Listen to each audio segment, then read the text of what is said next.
한국 시민들의 자발적인 제설 작업이 그렇게 대단하다고요? 그런 소소한 에피소드는 우리 14억 중국인들에게는 뉴스거리조차 되지 않습니다. 제발 정신 차리세요.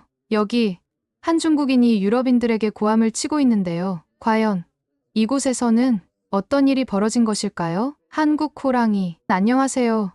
저는 중국 기상학자 빙빙입니다. 매일 자연현상을 연구하고 이를 통해 사람들의 삶에 영향을 미칠 수 있는 기후 문제에 대해 깊이 고민합니다. 그런데 최근 한국에서 내린 폭설이 전 세계적으로 화제가 되고 있다는 소식을 듣고 정말 화가 나고 말았습니다. 한국의 폭설 대응 매뉴얼이 세계적으로 주목받고 있다고? 저는 도저히 이해할 수 없습니다. 한국의 눈은 중국 기준으로 봤을 때 정말 쌀이비 수준에 불과한데 그것으로 전 세계가 난리라니, 이 얼마나 한심스럽고 과장된 상황인가요? 세계인들은 중국 북방 지역에서 어떤 일이 벌어지는지 너무나 모르고 있습니다. 내몽골이나 헤이롱장에서는 겨울철 폭설이 매년 일상처럼 반복됩니다. 1m 이상의 눈이 쌓이는 건 흔한 일이죠. 하지만 이런 엄청난 폭설에도 중국은 늘 차분하고 체계적으로 대처해왔습니다. 우리의 눈 치우는 기술, 재난관리 시스템, 그리고 수십 년간 쌓아온 노하우는 세계 최고 수준이라고 자부합니다. 그런데 왜 우리 중국의 노력과 경험은 아무도 주목하지 않는 걸까요? 이번 한국 폭설을 보고 정말 어이가 없었습니다. 언론 보도에 따르면 한국은 몇 센티미터 눈이 내리자 도로와 공항을 빠르게 복구하고 정부와 국민이 협력하여 혼란을 최소화했다고 하더군요. 물론 이런 점에서 한국의 노력은 칭찬받을 만합니다. 하지만 저에게는 이 정도로 세계 각국이 벤치마크하겠다며 떠들썩할 일이 아닌 것처럼 보입니다. 한국의 눈은 정말 아주 조금 내렸을 뿐입니다. 중국의 폭설에 비하면 정말 장난 수준 아닌가요? 한국의 폭설 대응 매뉴얼이 세계적 표준처럼 떠들썩하게 소개되는 것을 보고 저는 분노를 느꼈습니다. 한국은 눈이 드물게 내리는 나라입니다. 그렇기 때문에 몇 센티미터 눈에도 큰 혼란이 생기는 겁니다. 반면 우리는 매년 수십 번의 폭설을 겪으며 체계적인 시스템을 구축해왔습니다. 중국의 경험이 훨씬 더 풍부하고 심지어 더 다양한 기후 조건에 대응할 수 있다는 점에서 우리의 노력이 더 주목받아야 하지 않을까요? 세계 각국이 한국의 매뉴얼을 도입하려 한다는 이야기를 들었을 때는 한숨이 절로 나왔습니다. 각 나라는 서로 다른 기후와 인프라 조건을 가지고 있습니다. 한국처럼 눈이 드물게 내리는 환경과 중국처럼 혹독한 폭설이 반복되는 환경은 완전히 다릅니다. 단순히 한 나라의 방식을 모방한다고 해서 문제를 해결할 수 있는 게 아닙니다. 이런 대응 방식이 잘못 적용된다면 오히려 문제를 악화시킬 수도 있다는 사실을 많은 국가들이 간과하고 있는 것 같습니다. 저는 이 상황에서 중국의 기상학자로서 목소리를 내고 싶습니다. 세계는 진정한 폭설 대응을 배우고 싶다면 중국의 사례를 연구해야 합니다. 우리는 가장 경험이 많고 가장 혹독한 조건에서 살아남아온 국가입니다. 물론 각국이 자신의 조건에 맞는 시스템을 개발하는 것이 더 중요하겠죠. 하지만 적어도 쌀이비 수준의 눈으로 난리를 치는 것만큼은 멈췄으면 좋겠습니다. 정말로 더 깊이 있는 논의가 이루어져야 할 때입니다. 그리고 우리 중국은 세계에서 가장 발전된 인공강우 기술까지 보유하고 있습니다. 이 기술은 단순히 기후를 예측하는 것을 넘어 실제로 기후를 조정할 수 있는 혁신적인 방법입니다. 예를 들어 우리는 구름씨 뿌리기 기술을 사용해 비와 눈을 인공적으로 유도할 수 있습니다. 요오드와 은 같은 화학 물질을 구름에 뿌려 수증기가 응축되도록 유도하는 방법이죠. 이를 통해 비나 눈이 내리도록 하는 겁니다. 이 기술은 환경적으로도 안전하고 우리가 원하는 시기와 장소에 맞게 비와 눈을 조절할 수 있습니다. 이미 중국은 이 기술을 대규모로 활용하고 있습니다. 2008년 베이징 올림픽 당시 인공강우를 통해 개막식 날 비를 사전에 유도하여 맑은 날씨를 만들었던 건 유명한 사례입니다. 뿐만 아니라 황하 유역에서는 가뭄을 해결하기 위해 내몽골과 신장 지역에서는 사막화를 막기 위해 사용되기도 했습니다. 중국은 이 기술을 통해 단순히 강우를 유도하는 것을 넘어 기후를 관리하는 수준까지 도달했습니다. 그런데 이런 엄청난 기술력과 경험이 왜 주목받지 못하는 걸까요? 한국의 몇 센티미터 눈으로 난리를 치는 세상은 정말 이해하기 어렵습니다. 이제는 전 세계가 중국의 사례를 보고 배우길 바랍니다. 우리는 단순히 눈을 치우는 기술만이 아니라 기후 자체를 조정할 수 있는 능력을 가진 국가입니다. 저는 기상학자로서 세계의 진정한 폭설 대응이 무엇인지 알리고 싶습니다. 그러던 어느 날 제가 연구실에서 자료를 정리하고 있던 중 상하이에서 열릴 중국, 스위스, 프랑스 3개국 국제기후협약 포럼에 대해 연락을 받았습니다. 중국 기상학계를 대표해 제가 참석해달라는 요청이었습니다. 이 포럼은 각국의 기후 전문가들과 미래를 책임질 대학생들이 함께 모여 기후 문제에 대해 토론하고 각국의 기술과 정책을 발표하는 자리였습니다. 처음 이 소식을 들었을 때 저는 굉장히 기뻤습니다. 그동안 쌓아온 연구와 기술을 국제 무대에서 발표할 수 있는 기회라는 생각이 들었기 때문입니다. 특히 중국의 기후 기술이 세계적으로 얼마나 뛰어난지 알릴 수 있다는 점이 가장 설레었습니다. 관계자들은 저에게 이렇게 말했습니다. 빙빙 박사님, 중국의 기후 기술은 세계 최고 수준입니다. 이번 포럼에서 중국이 얼마나 앞서 있는지 느끼게 해주세요. 그리고 얼마 전 세계 국가들이 감동했던 한국의 폭설 대응 매뉴얼이 중국에 비하면 얼마나 형편없는 수준인지 꼭 밝혀주세요. 저는 그 부탁에 무거운 책임감을 느꼈지만 동시에 강한 의욕도 생겼습니다. 포럼의 주제는 기후 위기 시대의 혁신적 기술과 국제 협력이었고, 저는 중국 대표로서 인공강우 기술과 폭설 대응 시스템을 중점적으로 발표하기로 했습니다. 특히 중국이 개발한 기후 조정 기술이 단순히 재난을 해결하는 것을 넘어 우리 중국의 위대한 기술을 나눠주기로 마음먹었습니다. 포럼에서는 각국의 대학생들과 함께 토론할 기회도 주어진다고 했습니다. 미래 세대가 기후 문제를 해결할 핵심 주체가 될 것이기에 그들과의 논의는 무엇보다 중요하다고 생각했습니다. 젊은 연구자들에게 중국의 기후 기술을 소개하고 그들이 우리 중국의 기술을 배우고 본받을 수 있도록 최선을 다해야겠다고 다짐했습니다. 그렇게 포럼 날이 다가왔습니다. 각국의 전문가들과 대학생들이 차례차례 호텔로 도착했는데 도착하는 순간부터 분위기가 심상치 않았습니다. 피곤해 보이는 건 당연하다 쳐도 모두들 표정이 지나치게 어두웠습니다. 저는 궁금한 마음에 오는 길에 무슨 일이 있었나요? 라고 물었지만 다들 씩씩거리기만 할 뿐 별다른 대답은 하지 않았습니다. 내일은 중요한 행사가 예정되어 있었기 때문에 이런 분위기로는 성공적인 포럼을 기대하기 어려워 보였습니다. 그래서 제가 먼저 제안을 했습니다. 짐을 푼 뒤 내려오셔서 커피 한잔하며 이야기를 나눠보는 건 어떨까요? 대표들은 마지못해 알겠다고 답했지만 표정은 여전히 썩 좋지 않았습니다. 그렇게 호텔 로비에서 각국 대표들과 모여 커피를 마시게 되었는데 분위기가 가라앉은 정도가 아니라 얼음장 같았습니다. 어색한 침묵 속에서 프랑스 대표가 먼저 입을 열었습니다. 그런데 그의 말은 듣는 순간 저를 당황하게 만들었습니다. 중국인 앞에서 이런 말을 해도 될지 모르겠지만 정말 중국은 말도 안 되는 나라입니다. 그는 입국 심사 과정에서 겪은 일을 털어놓기 시작했습니다. 공항에서 그와 그의 일행은 핸드폰, 태블릿, 노트북 등 모든 전자기기를 압수당했다고 했습니다. 심지어 그 안에 저장된 사진과 사적인 대화 내용까지 샅샅이 확인했다고 했습니다. 이 과정이 무려 3시간이나 걸렸으며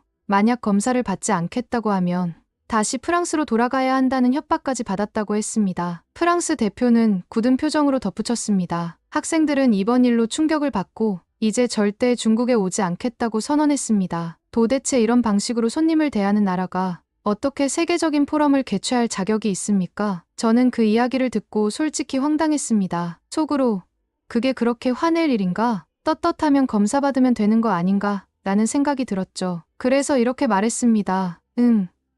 떳떳하다면 검사받는 게 뭐 그렇게 대수입니까? 오히려 투명하게 보여주는 게 더 낫지 않을까요? 제 말이 끝나기가 무섭게 프랑스 대표는 저를 벌레 보듯 쳐다보더니 갑자기 의자를 밀치며 자리에서 벌떡 일어나 숙소로 돌아가 버렸습니다. 순간적으로 분위기는 더 냉랭해졌고 저는 어안이 벙벙해졌습니다. 도대체 뭐가 문제라는 거지? 이게 그렇게 화를 낼 일인가?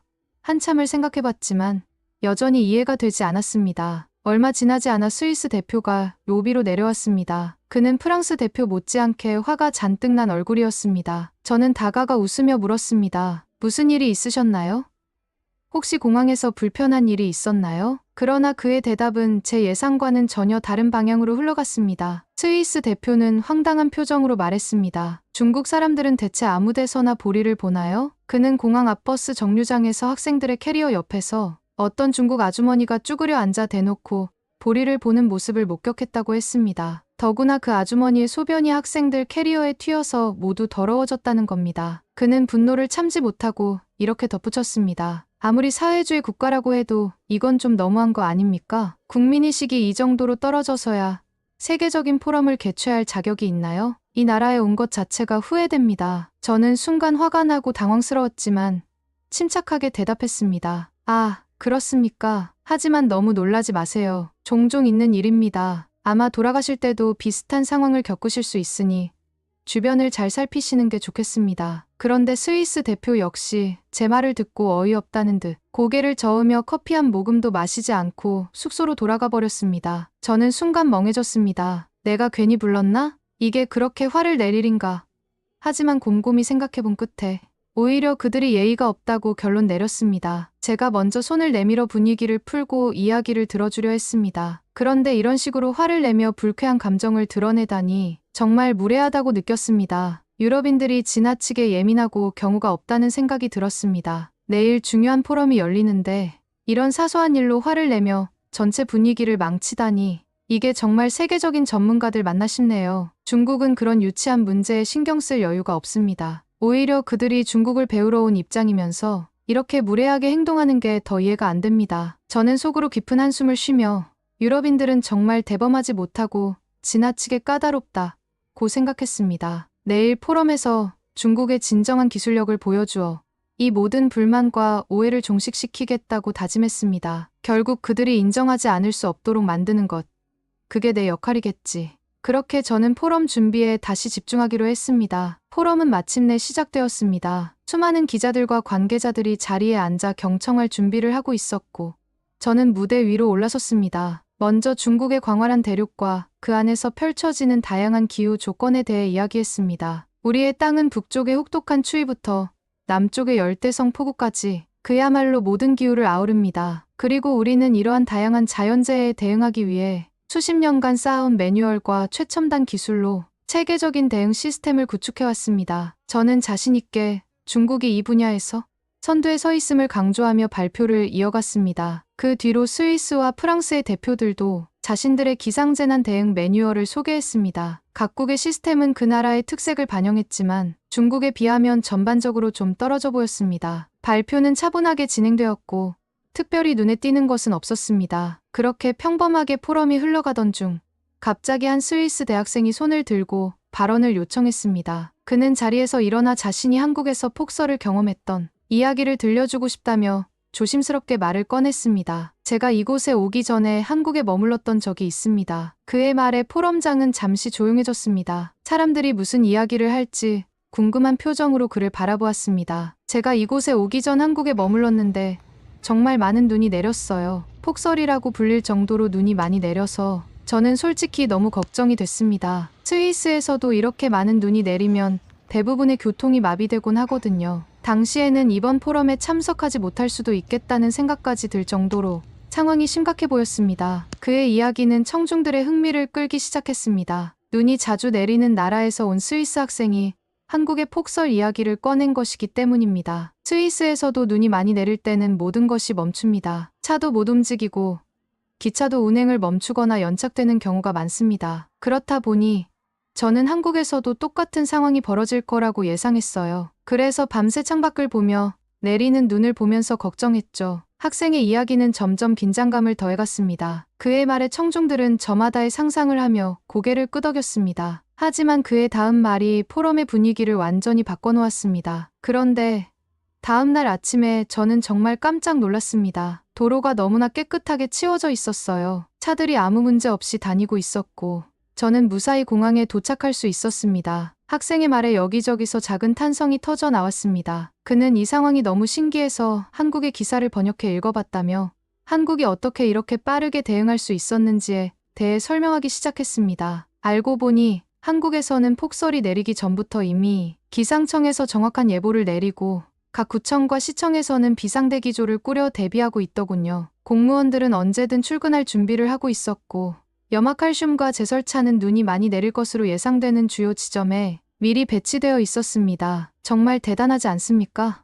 그의 설명은 기술적인 이야기에 그쳤지만 이어지는 발언은 사람들을 감탄하게 만들었습니다. 제일 놀라웠던 건 시민들이 많이 다니는 지하철역이나 버스 정류장 주변, 그리고 아이들의 등하굣길까지도 모두 직접 나와 눈을 치우는 모습을 봤다는 점이었습니다. 더 놀라운 건 이 모든 것이 시민들의 자발성으로 이루어졌다는 겁니다. 그들은 서로를 배려하며 노약자와 아이들을 위해 희생할 줄 아는 의식이 뿌리 깊게 자리 잡고 있더군요. 학생은 이야기를 이어갔습니다. 한국에서는 단순히 공무원들이나 제설차에 의존하는 것이 아니었습니다. 시민들 스스로가 지역사회의 일원으로서 역할을 다하고 있었어요. 예를 들어 아파트 단지에서는 주민들이 아침 일찍부터 모여 공용도로와 주차장에 눈을 치우고 있었고, 상점 주인들은 가게 앞에 보도를 깨끗이 치우는 모습을 볼 수 있었습니다. 이런 광경은 제가 태어나 자란 스위스에서는 상상하기 어려운 일이었습니다. 학생은 또 다른 놀라운 점을 이야기했습니다. 그리고 또 하나 정말 인상 깊었던 것은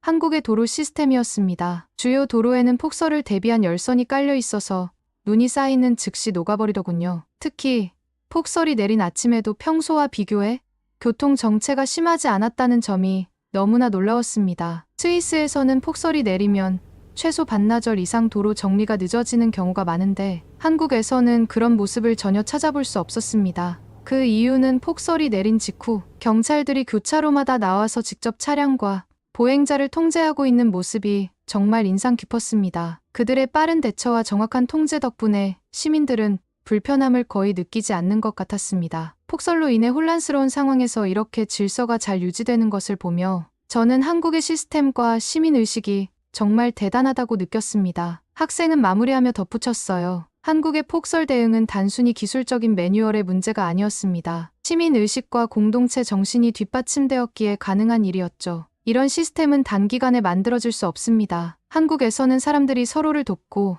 노약자와 아이들을 위해 희생할 줄 아는 문화가 이미 자리 잡혀 있었습니다. 저는 이런 한국의 대응이 단순한 성공 사례가 아니라 다른 나라에도 전파해야 할 귀감이라고 생각합니다. 스위스 학생의 이야기가 끝나자 포럼장은 한동안 박수 소리로 가득 찼습니다. 그때 스위스 대표가 이야기를 꺼냈어요. 스위스 학생이 이야기한 한국의 시민의식은 정말 감동적입니다. 제가 오늘 포럼에 참여하며 그 이야기를 듣게 된 것을 행운이라고 생각합니다. 사실 저는 한국의 시민의식에 대해 이미 알고 있었습니다. 그들은 단순히 폭설에 대처하는 것뿐만 아니라 더 큰 위기 상황에서도 놀라운 단결력과 희생 정신을 보여주었습니다. 스위스 대표는 잠시 숨을 고른 뒤 한 사건을 언급했습니다. 2007년 한국 태양기름 유출 사고가 발생했던 것을 기억하시는 분들이 있을지 모르겠습니다. 세계에서 최악의 기름 유출 사고 중 하나로 기록된 이 사건은 서해안 태안 지역의 해안을 끔찍한 기름으로 뒤덮으며 지역 생태계를 위협했습니다. 당시 저는 이 사건을 뉴스로 접하며 큰 충격을 받았습니다. 그는 말을 이어갔습니다. 하지만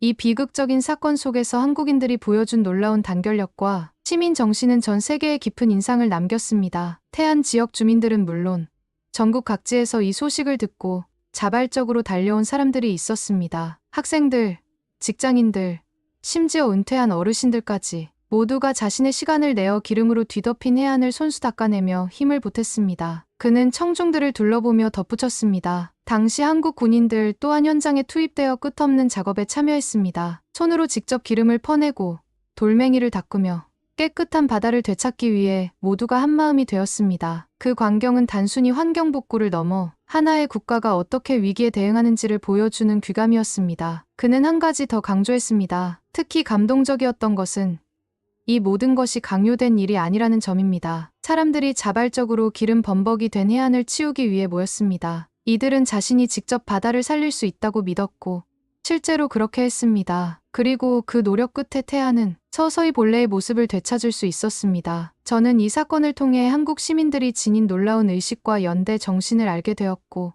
진심으로 감탄했습니다. 스위스 대표는 마지막으로 이렇게 말했습니다. 한국은 기술뿐만 아니라 시민들의 단결과 희생 정신으로 많은 것을 이뤄냅니다. 그들의 시민의식은 단순히 그들만의 이야기가 아니라 우리가 모두 배우고 본받아야 할 귀감이라고 생각합니다. 폭설 대응 사례든 태양기름 유출 사고든 한국이 보여준 연대와 헌신은 우리 모두에게 깊은 영감을 줍니다. 그의 말이 끝나자 포럼장은 다시 한번 박수 소리로 가득 찼습니다. 청중들은 스위스 대표의 이야기에 감동하며 고개를 끄덕였고 그 순간은 포럼의 분위기를 완전히 사로잡았습니다. 하지만 저는 이 모든 말을 듣고만 있을 수 없었습니다. 속에서 끓어오르는 분노를 억누를 수 없었습니다. 도대체 몇 센티미터의 눈으로 이렇게 대단하다는 말을 들어야 한다니? 저는 마이크를 잡기 위해 자리에서 일어날 준비를 하며 속으로 생각했습니다. 이제 내 차례다. 진실을 말할 시간이다. 잠시만요. 지금 다들 제정신인가요? 저는 마이크를 잡고 자리에서 일어섰습니다. 한국의 태양기름 유출. 한국의 폭설 대응 매뉴얼 장난하십니까? 이건 전부 포장된 허울에 불과합니다. 여러분, 한국의 기후를 제대로 이해해 보셨습니까? 그들은 겨우 몇 센티미터의 눈에도 대책이 필요할 정도로 눈이 드물게 내리는 나라입니다. 중국과는 비교할 수 없는 환경에서 그 정도의 눈으로 마치 전 세계가 배워야 할 시스템인 양 떠드는 것은 지나친 과장이라고 생각하지 않습니까? 청중들은 술렁였지만 저는 멈추지 않았습니다. 중국 북방 지역에서는 매년 1m 이상의 눈이 내리는 폭설이 반복됩니다. 하지만 우리는 그런 혹독한 환경에서도 모든 시스템이 정상적으로 작동하도록 철저히 대비합니다. 우리에게 폭설은 특별한 일이 아닙니다. 매년 겪는 일상적인 자연현상일 뿐이죠. 저는 그 스위스 학생이 감탄했던 한국의 시민 정신에 대해서도 지적했습니다. 한국 시민들의 자발적인 제설 작업과 태양기름 유출. 정말 어이가 없네요. 그런 소소한 에피소드는 우리 중국에서는 뉴스거리도 되지 않습니다. 중국에서는 14억 인구가 정부와 긴밀히 협력하여 폭설뿐만 아니라 홍수, 지진 등 모든 재난 상황에 체계적으로 대응합니다. 그것이야말로 진정한 공동체 정신 아닙니까? 저는 마지막으로 이렇게 말했습니다. 여러분이 정말로 배우고 싶다면 한국의 쇼윈도식 사례가 아니라 중국의 혹독한 환경 속에서 쌓아온 진정한 기술과 경험을 연구하시길 권합니다. 중국은 단순히 시민들이 삽질을 하는 수준의 이야기를 넘어 폭설 자체를 미리 막을 수 있는 인공강우 기술까지 보유한 국가입니다. 한국의 시민의식에 감탄할 시간에 진짜 문제 해결 능력을 가진 우리 중국에 주목하는 것이 어떻겠습니까? 라고 이야기를 끝내자마자 프랑스 대표는 분노를 억누르지 못한 듯 자리에서 벌떡 일어나 마이크를 잡았습니다. 그의 목소리에는 분명한 분노와 실망이 담겨 있었습니다. 중국이요? 언제나 자기들이 최고라고 주장하는 게 문제입니다. 중화 사상에 사로잡혀 다른 나라의 업적은 인정하지 자신들만 중심이 되어야 한다고 생각하죠. 오늘도 보세요. 중국의 기후 대응 기술이 얼마나 훌륭한지 자랑하셨지만 그 화려한 이야기는 반쪽짜리에 불과합니다. 그 이면에 감춰진 부작용은 하나도 언급하지 않으셨네요. 제가 대신 말씀드리겠습니다. 그는 발표 자료를 펼치며 말을 이어갔습니다. 중국이 자랑하는 인공강우 기술이 정말 대단한 기술인가요? 중국 후난성에서는 인공강우 작업 후 벌어진 이상현상으로 도로가 하얀 벌레떼로 뒤덮였습니다. 벌레가 마치 폭설처럼 쌓여 교통이 마비되고 사고가 속출했죠. 전문가들은 이상 고온 현상과 인공강우의 영향이 무관하지 않다고 보고 있습니다. 그런데도 중국 당국은 생태 환경이 좋아진 증거라고 강변하며 이 문제를 덮으려 했습니다. 이것이 여러분이 칭송하는 중국의 기술입니다. 청중들 사이에 웅성거림이 퍼지자 그는 더욱 힘주어 말했습니다. 그뿐만이 아닙니다. 중국 충칭에서는 42도를 넘나드는 폭염을 해결하려 인공강우를 시도했죠. 하지만 그 결과는요. 기온은 낮췄지만 초속 34m의 강풍과 폭우가 함께 몰아닥쳐 도시 전체가 아수라장이 되었습니다. 아파트 창문이 통째로 날아가고 가로수가 쓰러지고 거리가 쑥대밭이 되었어요. 이 모든 게 인공강우의 결과입니다. 중국 당국은 책임을 부정했지만 대기에 쌓인 불안정한 에너지를 방출해 이런 재난을 키운 건 부정할 수 없는 사실입니다. 그는 발표 자료에 띄운 사진을 가리키며 말했습니다. 여러분, 이것이 끝이 아닙니다. 중국의 북부 지역은 극심한 가뭄에 시달리고 있고 인공강우 로켓을 쏘아댔지만 뚜렷한 성과는 없었습니다. 반대로 남부 지역은 연이어 폭우로 물난리를 겪고 있죠. 지난 2달 동안 주요 농산물 가격이 40% 넘게 급등했으며 홍수로 인해 농경지가 침수되고 수많은 주민이 대피해야 했습니다. 이렇게 끊임없는 기후 재난 속에서 과연 중국의 기술이 진정으로 효과적이라고 말할 수 있습니까? 그는 잠시 숨을 고르고 나서 마지막으로 결론을 내렸습니다. 중국은 언제나 자신들이 중심에 서야 한다고 주장하지만 그 이면에는 이런 치명적인 부작용과 수많은 피해가 존재합니다. 기술은 단순히 뽐내기 위해 있는 것이 아닙니다. 지속 가능하고 모두에게 이익을 줄 수 있어야 진정한 기술이라 할 수 있죠. 오늘 여기서 들은 중국의 이야기는 절반만 맞습니다. 여러분, 진실을 보고 판단하시길 바랍니다. 프랑스 대표의 발언이 끝나자 포럼장은 침묵에 휩싸였습니다. 몇몇 사람들은 자료를 들여다보며 수군거렸고 중국 측 참석자들은 불편한 표정을 감추지 못했습니다. 그러나 프랑스 대표의 말은 분명히 청중들에게 강렬한 인상을 남긴 듯 보였습니다. 프랑스 대표의 발언이 끝나자마자 포럼장은 침묵에 휩싸였습니다. 사람들은 그의 말을 곱씹으며 수군거렸고 중국을 향한 미묘한 시선이 오가는 것이 느껴졌습니다. 저는 순간적으로 온몸에 화끈거리는 분노가 치밀어 올랐습니다. 그리고 이성을 잃은 채 마이크를 잡고 자리에서 벌떡 일어났습니다.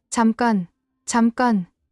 지금 뭐라고 하셨죠? 프랑스 대표님, 중국에 와서 무슨 헛소리를 하고 계시는 겁니까? 중국 기술을 배우러 왔으면 중국 기술에 대해서 집중하세요. 이렇게 전 세계 기상학계를 선도하는 나라에서 초대받아 와서는 감사를 표하기는커녕 터무니없이 중국을 비난하다니요. 도대체 무슨 자격으로 이런 말을 하시는 겁니까? 제 목소리가 점점 높아지자 장내가 술렁이기 시작했습니다. 저는 고개를 들어 포럼에 참석한 다른 대표들과 학생들을 천천히 둘러보았습니다. 여기 계신 여러분도 마찬가지입니다. 지금 이 자리에 중국의 기술을 배우러 왔다면 적어도 기본적인 예의를 지켜야 하지 않습니까? 그런데 제가 들은 것은 비난과 조롱뿐입니다. 한국의 폭설 대응이 훌륭하다면서 박수를 쳤던 스위스 학생, 방금까지 프랑스 대표님의 비난을 묵묵히 듣고 고개를 끄덕였던 여러분, 모두 같은 겁니다. 중국에 와서 중국의 기술과 경험을 배우는데 집중하기는커녕 우리를 깎아내리기에 바쁘지 않습니까? 저는 숨을 고르며 마지막으로 말을 이어갔습니다. 우리 중국은 여기 있는 그 어느 국가보다 더 많은 것을 알고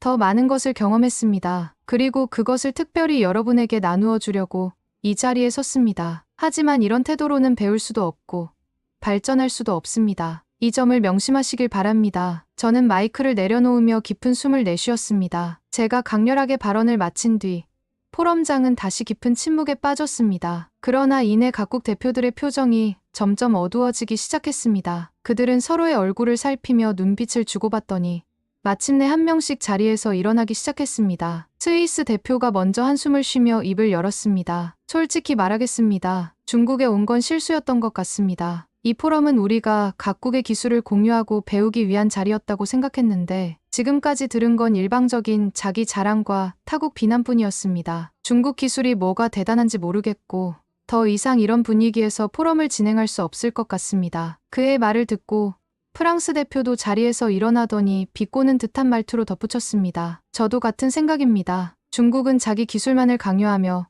다른 나라의 노력을 깎아내리고 있습니다. 우리가 중국을 배우러 온 거라지만 이런 태도로는 아무것도 얻을 수 없을 것 같네요. 이 포럼은 저희에게 큰 실망이었습니다. 여기서 더 시간을 낭비하고 싶지 않습니다. 그리고 하나둘씩 자리에서 일어서기 시작했습니다. 그들이 떠나기 위해 문 쪽으로 향하자 저는 처음엔 멍하니 그 장면을 지켜봤습니다. 하지만 곧 중국 기자들이 갑자기 그들을 막아섰습니다. 중국 기자들은 마이크를 들고 스위스와 프랑스 대표를 가로막으며 날카로운 목소리로 외치기 시작했습니다. 이렇게 중국을 모욕하고 무사히 돌아갈 수 있을 거라고 생각합니까? 당신들 나라에서는 이런 식으로 중국을 대하는 게 허용되나요? 한 기자는 더 나아가 거의 협박에 가까운 말을 쏟아냈습니다. 중국을 모욕하고 떠나는 당신들. 이게 어떤 결과를 초래할지 생각해 보십시오. 스위스와 프랑스의 대표라면서 이런 무례한 태도를 보이다니요. 정말 창피하지도 않습니까? 중국의 위대함을 배우러 왔다면 그에 걸맞는 태도를 가져야 하지 않겠습니까? 이 장면을 지켜보던 저는 마음속 깊은 통쾌함을 느꼈습니다. 그러길래 왜 중국에 와서 한국이 잘했다느니 중국 기술이 부족하다느니 떠드는 거야? 저는 속으로 그렇게 생각하며 기자들의 대응을 흐뭇하게 바라봤습니다. 스위스와 프랑스 대표들은 그들의 분노와 협박 섞인 태도에 더 이상 아무 말도 하지 못한 채 곤혹스러운 표정을 짓고 떠나기 시작했습니다. 그 모습을 보고 저는 참을 수 없는 웃음을 터뜨렸습니다. 떠나는 그들을 향해 저는 외쳤습니다. 다들 예의라는 걸 좀 배우고 다시 오세요. 이렇게 무례한 태도로는 우리 중국에서 아무것도 얻을 수 없습니다. 우리 중국을 배우기 위해선 기본적인 태도를 먼저 배우는 게 좋을 겁니다. 제 말에 포럼장을 지키고 있던 중국 기자들과 몇몇 참석자들은 박수를 쳤습니다. 저는 그 박수를 받으며 웃음 지었고 그 순간 중국의 자존심을 지켰다는 강한 자부심이 밀려왔습니다. 제가 왜 이런 이야기를 한국에 전하냐고요? 좋은 건 나눠야 한다고 생각하기 때문입니다. 중국은 준비되어 있습니다. 중국의 인공강우 기술부터 시작해 폭설 대응, 가뭄 해결, 심지어 재난 대비 매뉴얼까지 여러분이 필요로 하는 모든 기술을 나눌 준비가 되어 있습니다. 언제든지 환영합니다. 중국의 문은 항상 열려 있습니다. 중국은 이제 세계를 선도하며 모든 이들에게 그 위대함을 보여줄 준비가 되어 있습니다. 언제든 배우고 싶다면 우리를 찾아오십시오. 이상 여기까지 뻔뻔한 중국의 기상학자 빙빙의 이야기였습니다. 재미있게 들으셨나요? 다음에도 더 재미있고 감도적인 이야기를 원하신다면 좋아요와 댓글 부탁드립니다. 여러분의 응원 하나가 저에게는 큰 힘이 된답니다. 한국 호랑이